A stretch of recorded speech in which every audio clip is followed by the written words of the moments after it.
Everyone. So since we're getting close to Whelping Rogue's puppies, I thought that I would share with you our whelping box. It might look a little strange, like what the heck is this mat that's on the bottom of this whelping box, right? So about 2 years ago, I came across this study from the Canine Institute or the Institute of Canine Biology, and it was their hip dysplasia project. So I learned more about it. I was intrigued, and then I decided to go for it and get these traction mats and whelp my first two litters on them. And now, I have these mats forever, and I plan on using them for each and every litter that I have. So let me tell you a little bit about these traction mats and why I am excited to use them and show you guys about it. So we all know that hip dysplasia is, it's a big thing. That's one thing that people don't want to ever see their dogs go through. We want our dogs to live long, healthy, happy lives, and there's nothing worse than having your beloved dog have hip dysplasia at a young age because of poor traction or, genetic factors. So, the environmental or the genetic factors, like it's hard, right? As a breeder, breeders try to do everything that they can to produce healthy puppies, but there always is going to be some kind of genetic or environmental risk for anything that we can't exactly pinpoint like a genetic test for.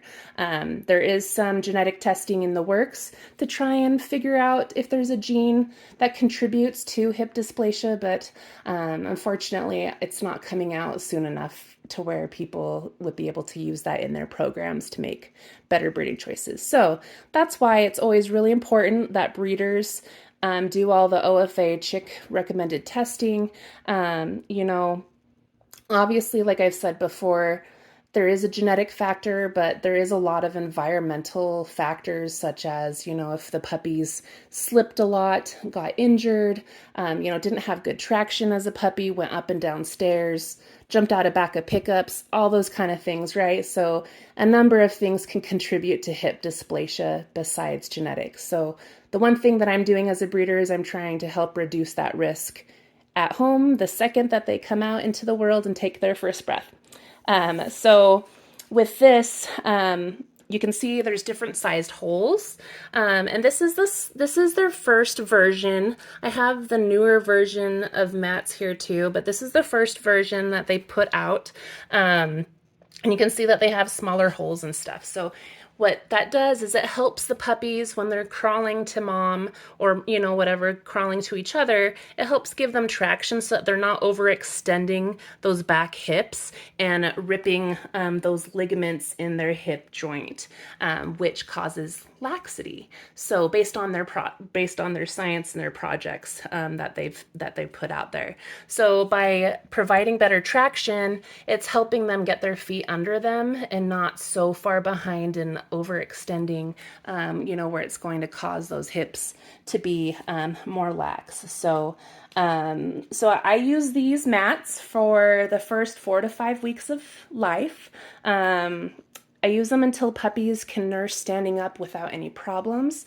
That way they can have their feet under them really well, all those things. So I know it looks kind of uncomfortable, but they're nice and squishy. All the puppies did fine. Rogue and Phoenix both didn't mind laying on them. They're easy to clean and sanitize. I've got like a normal, puppy pad under here. But these are great because I really enjoy the project, and if I can do something to help, prevent the environmental side of hip dysplasia with my puppies, with their future homes, I'm all about it. So anyway, so I'll be recording, puppies when they're born and how they're walking on here. If you have any questions, I'm happy to direct you to the website. That talks more in depth with all of their studies and everything else. I know that they're doing a number of breeds right now. There's a lot of breeds that haven't been a part of the project, but I know that as it gets out there more, there's more and more breeds that add to it all the time. So anyway, I just thought that I would share about these traction mats. I really want to try to do the best that I can with all of my puppies. And part of this project too is I have to pen hip my puppies that I keep for my program. That way, we can keep a number or be able to keep track of like what their pin hip score numbers are in addition to OFA normal x-rays. But that way you can track laxity and tightness better with like a numerical number, instead of just, having 3 different vets look at an OFA x-ray view and grade it that way. So both of them, are beneficial and everything. But it is nice to have that numerical value to be able to follow with your each generation's progress. So I do encourage my puppy homes that if they decide that they want to do like hip x-rays and they can afford to do pen hip, that would be awesome, because then that's great information for me as a breeder and for the project. So anyway, I hope that this helped give you some information. And as always, if you have any questions, I'm always happy to help. So hopefully by the end of this week, we'll be meeting little Rogue and Harvey puppies. Have a good day. Bye.